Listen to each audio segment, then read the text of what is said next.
you're stuck. And the most dangerous part is, you don't even realize it. Because when we think of someone who's stuck, we imagine someone who's not moving.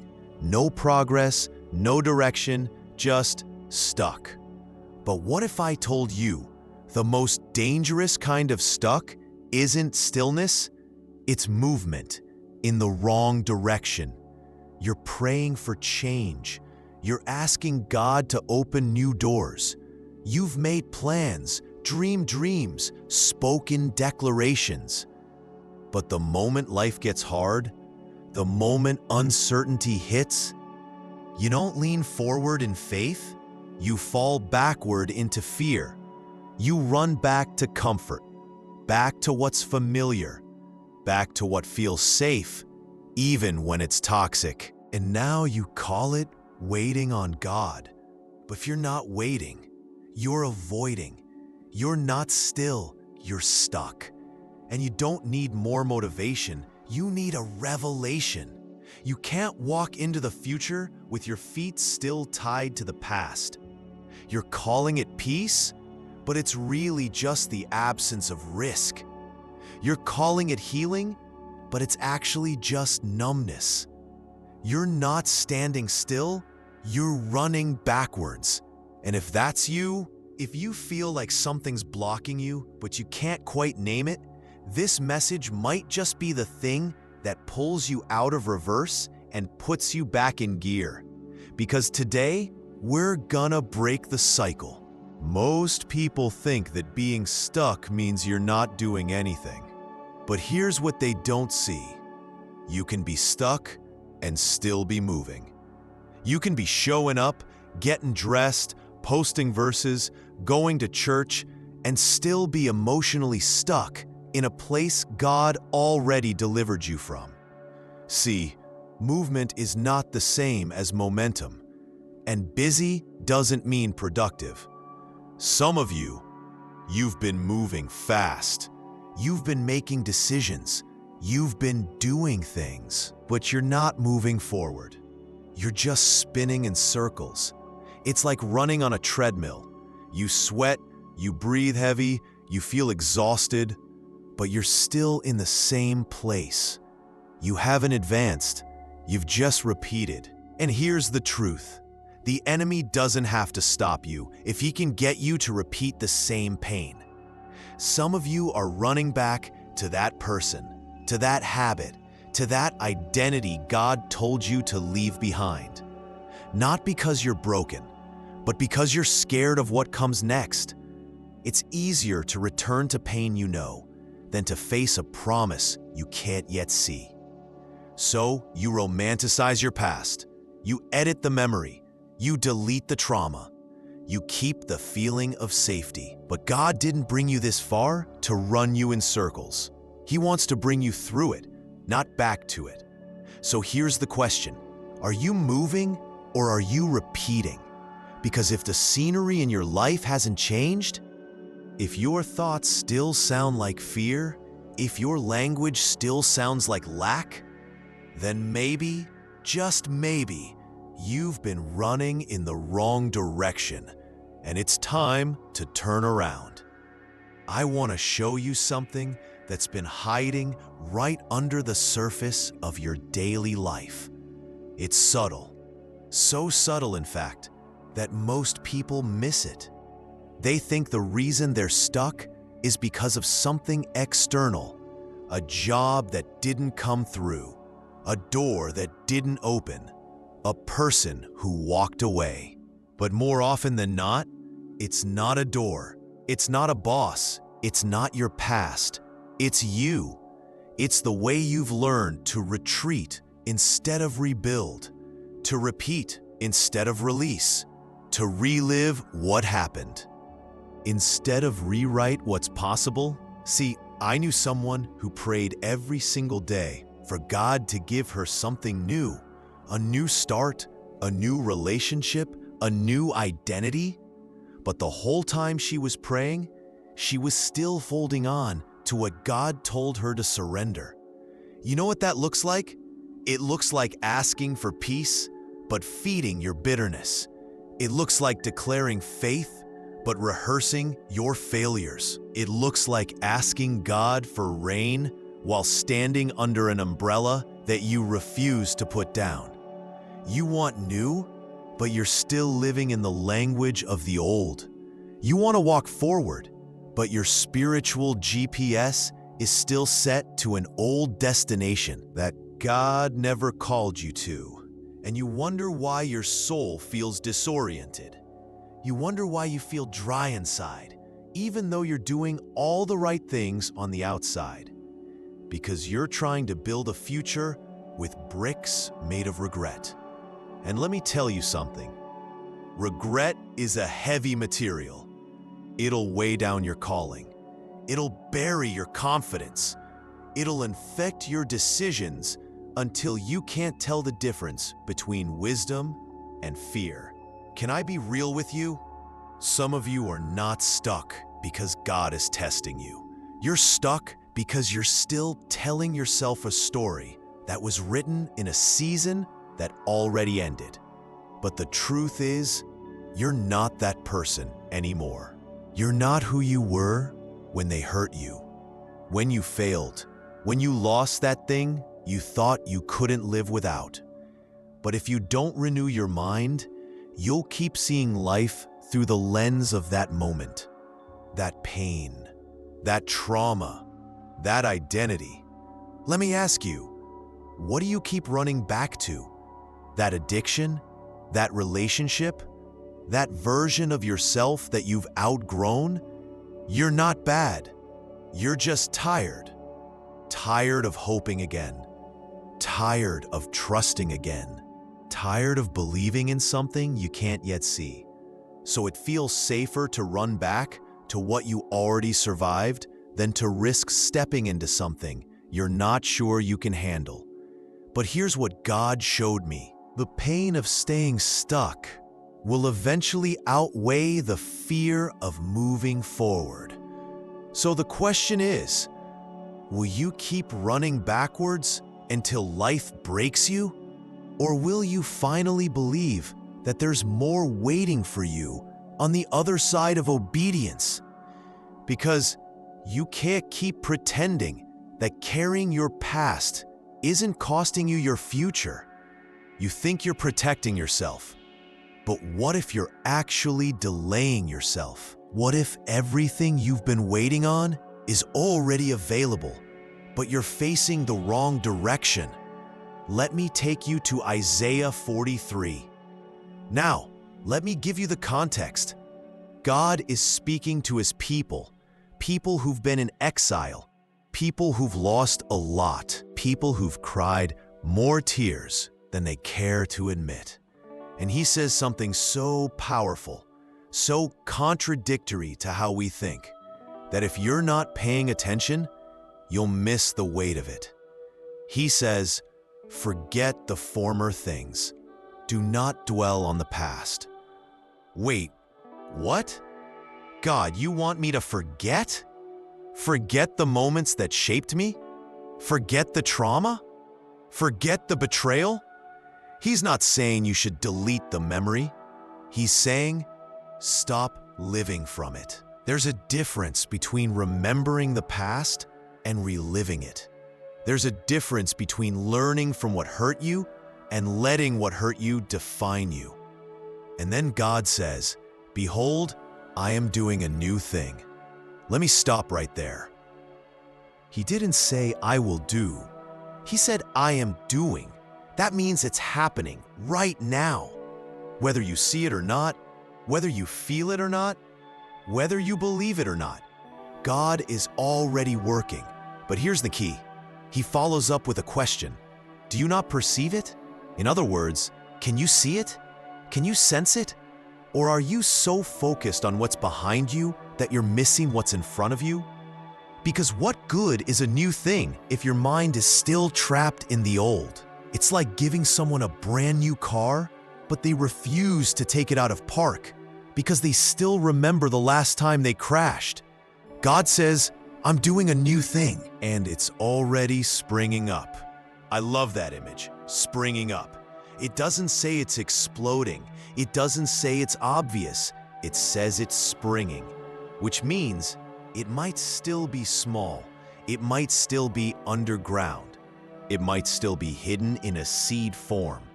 But that doesn't mean it's not happening. And then comes the part that makes me want to shout. I will make a way in the wilderness and streams in the wasteland. Let me translate that for you.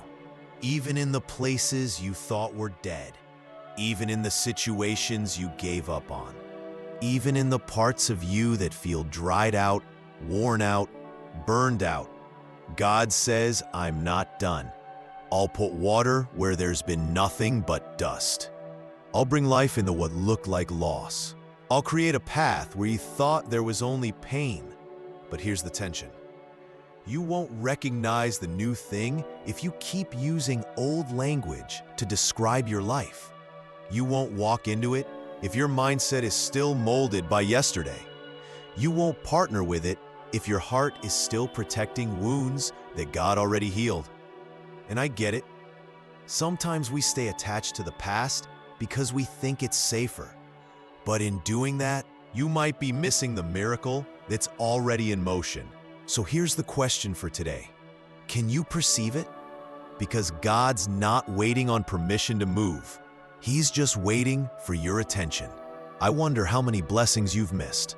Not because God wasn't speaking, but because you were still tuned in to the frequency of your past. You know what I've learned? God can speak in this season. But if you're still stuck in what the last season sounded like, you won't hear him. You'll be so caught up in what was that you won't recognize what is. You'll say things like, God, I just don't feel you anymore. God, why aren't you opening this door? God, why does it feel like you're far from me? But he's not far. He's just in the future, while you're still living in the past. Sometimes the reason we don't hear from God is because he's no longer talking about what we keep obsessing over. You're trying to resurrect what he buried. You're trying to fix what he called you to release. Let me say it plain.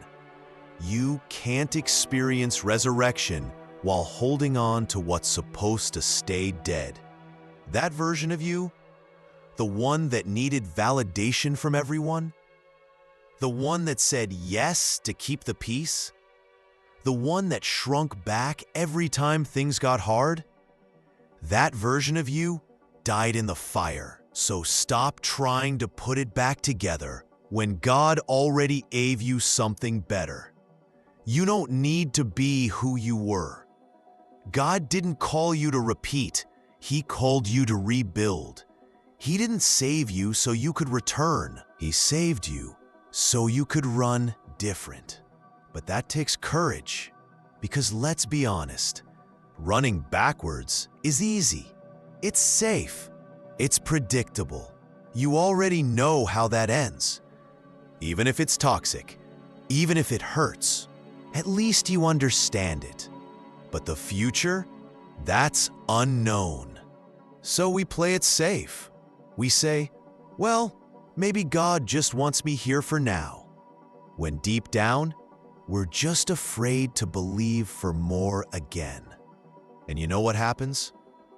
We end up in cycles. We go back to what's broken just because it's familiar. We go back to who broke us because we don't think we're worthy of something healthy. We go back to that old identity because we haven't embraced the new one God is trying to establish. But I need to tell you this. Your healing will never be comfortable. It will stretch you. It will confront you. It will demand a version of you that you haven't met yet. But it will also bring you into a strength that you didn't know was possible. Do you remember when Jesus called Lazarus out of the tomb? He didn't go in and pull him out. He didn't touch him. He just said, "Come out."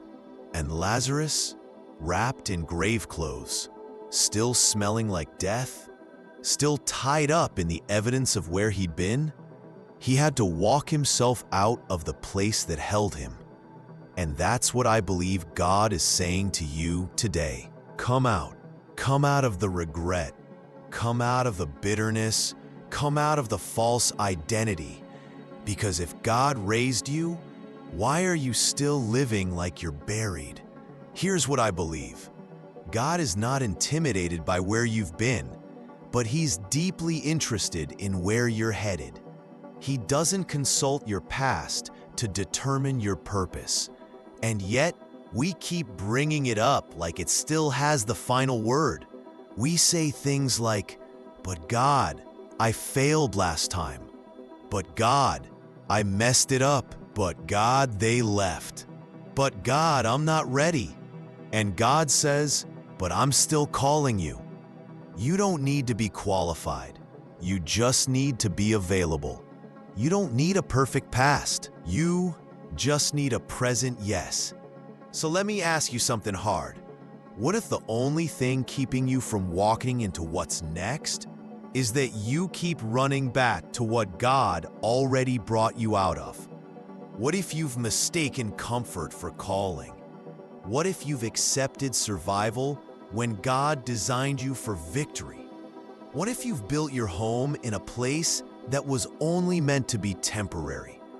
Let me give you an image. Imagine standing at the edge of a cliff. Behind you is the valley you came from. In front of you is the mountain God has called you to climb. But the wind is strong. The path looks steep. You can't see the top, and there's no guarantee you'll make it without getting hurt. So instead of climbing, you step back. Not because God isn't calling, but because fear feels familiar. But hear me, familiar doesn't mean safe, and fear doesn't mean stop. God will sometimes bring you to a moment where you either let go of the past or let the past hold on to you. So today, choose. Will you keep running backwards, or will you turn around and take the first step into what God already prepared for you? So now what?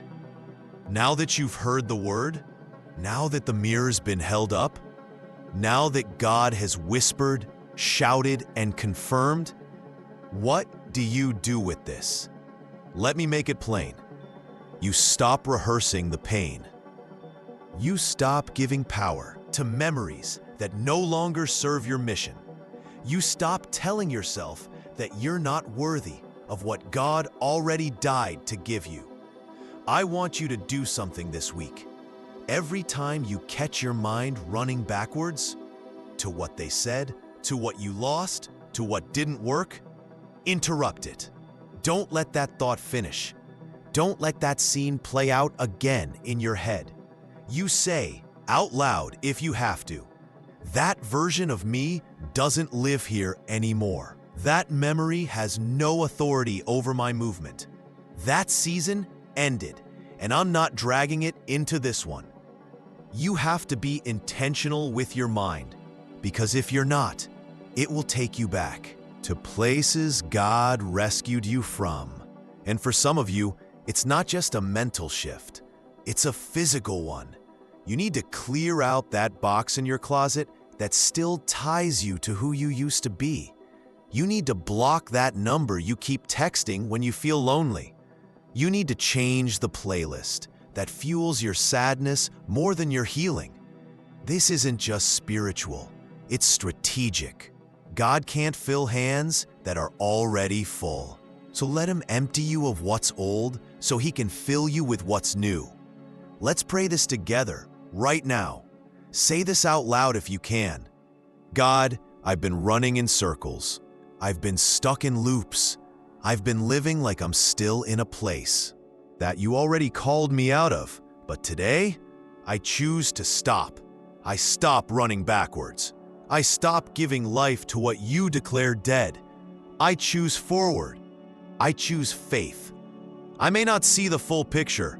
I may not feel fully ready. But I'm tired of being ruled by fear. Let your word lead me. Let your voice ground me. Let your spirit carry me. I release the old, and I make space for the new. In Jesus' name, Amen. You feel that? That's not just emotion. That's movement. That's momentum being reactivated. That's God pulling you out of neutral and into forward. Now I want you to do one last thing. Write it down, somewhere, in your notes, on paper, in the comments. I'm not running backwards anymore. That's not just a statement. That's a stake in the ground. That's you telling hell, I'm done with cycles. I'm done with circles.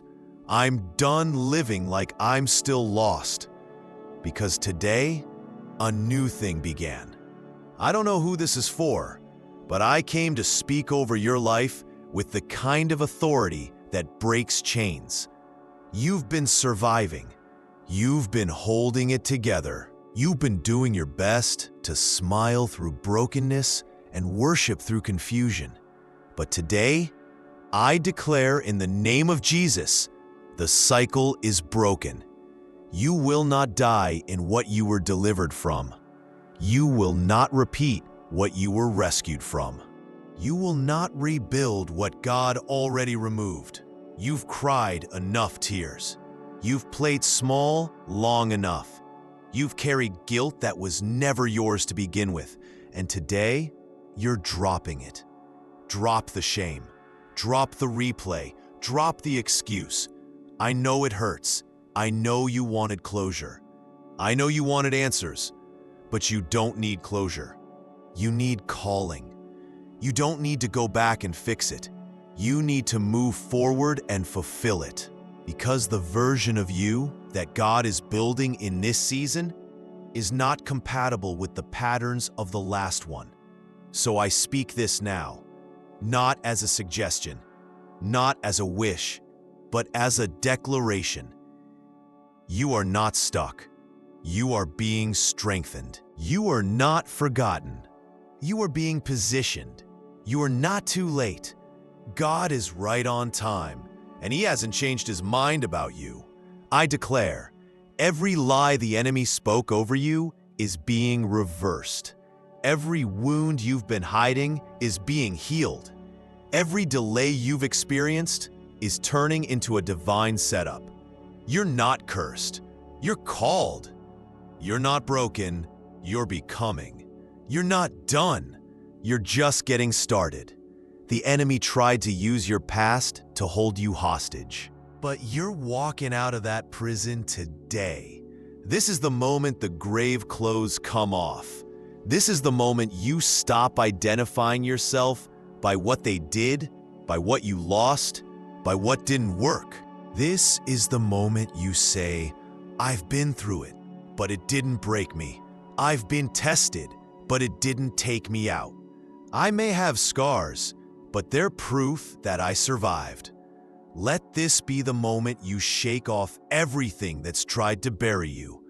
Let this be the moment you silence every voice that said, you'll never get out of this. Let this be the moment you rise.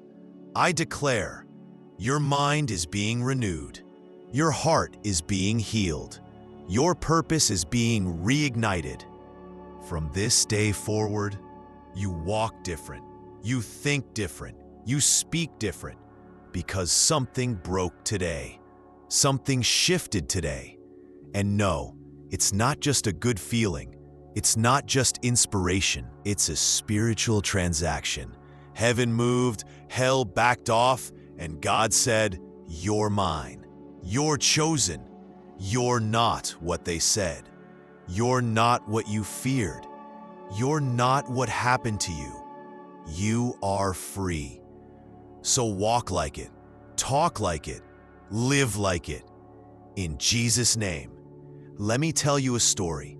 A few years ago, I got a message from a woman who had just finished watching one of our sermons.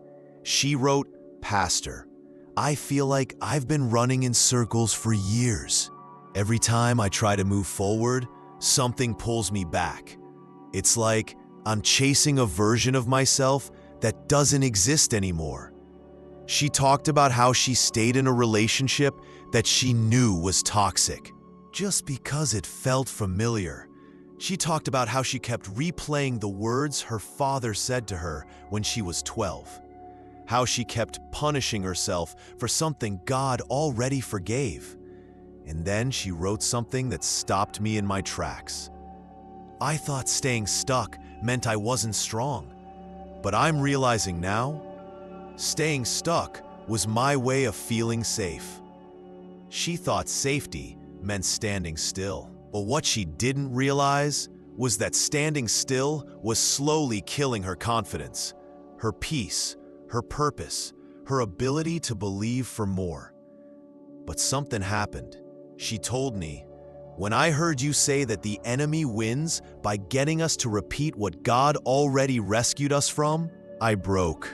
I started crying in a way I hadn't cried in years. Not out of pain, but because something lifted. She said she went into her room that night, pulled out a box from under her bed, filled with letters, photos, memories of the life she thought she lost, and she threw it all away. "I'm not saying everything changed overnight," she wrote, "but something shifted. I stopped running backwards, and I've been walking different ever since." You see, sometimes freedom doesn't show up in fireworks or angelic choirs. Sometimes it shows up in the simple, quiet decision to say, "I'm done living like I'm still bound." So maybe today's message was your moment. Maybe today is the day you go into your own metaphorical box, your thoughts, your memories, your patterns, and you say, "I love who I was, but I'm not her anymore. I respect where I came from, but I'm not going back. I honor the story, but I refuse to stay stuck in the chapter that God already finished." Because it's time. It's time to stop running backwards. It's time to walk different.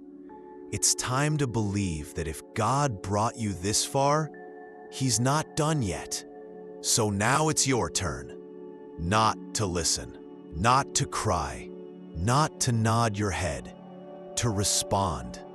Because everything changes when the word doesn't just inspire you, but transforms you. You can't go back after today. You can't unhear this. You've been awakened. You've been reminded.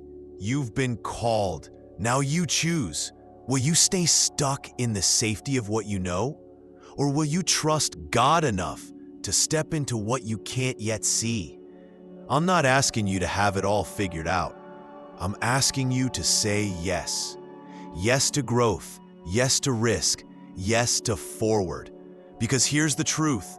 You don't need to see the whole road to take the first step.